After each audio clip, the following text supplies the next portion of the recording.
আসসালামু আলাইকুম ভিউয়ার্স এই যে দেখেন আজকে দেখাবো এই যে পানিতে কিভাবে আর কি পুদিনা পাতা চাষ করি আমি।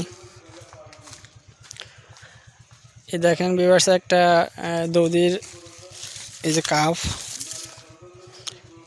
এটার মধ্যে এই যে দেখেন পানি রাখছে আর দৌদির কাপের চারপাশে এই যে দৌদির কাপের চারপাশে এই যে ফুটা করা।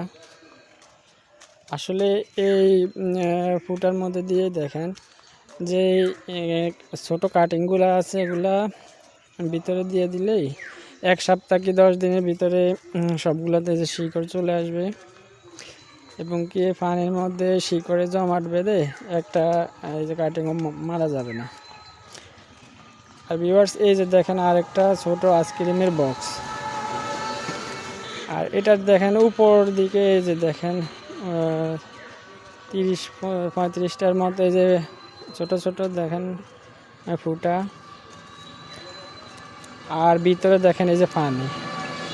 আমি এই ফুটার মধ্যে দেখেন সবগুলাতে আস্তে আস্তে এই যে কাটিং দিয়ে দেব, দিয়ে দিলে সপ্তাহখানেকের মধ্যে সবগুলাতে শিকড় চলে আসবে এবং এই পানির মধ্যে আশা করি সারা বছর এই যে পুদিনা গাছ বড় হবে এবং কি পাতা সংগ্রহ করা যাবে।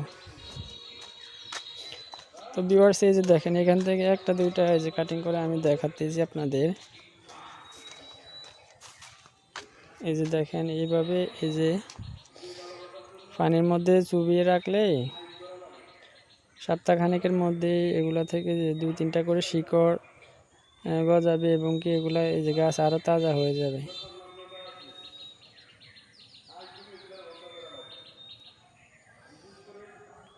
আসলে পুদিনা গাছ খুবই দ্রুত বড় হয়।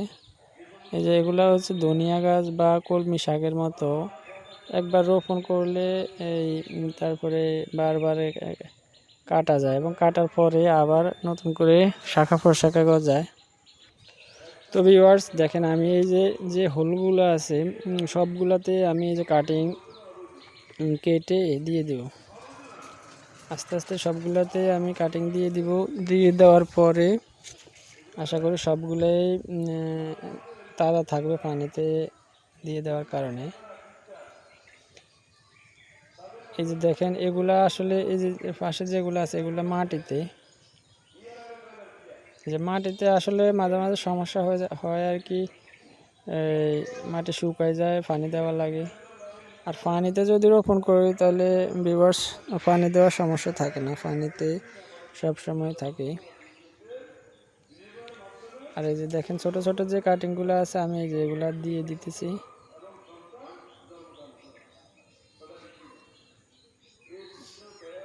আলহামদুলিল্লাহ 7-8 দিনের মধ্যেই এগুলা সবগুলো শিকড় চলে আসবে। পরবর্তী ভিডিওতে অবশ্যই দেখাবো শিকড় আসার পরে। আসসালামু আলাইকুম।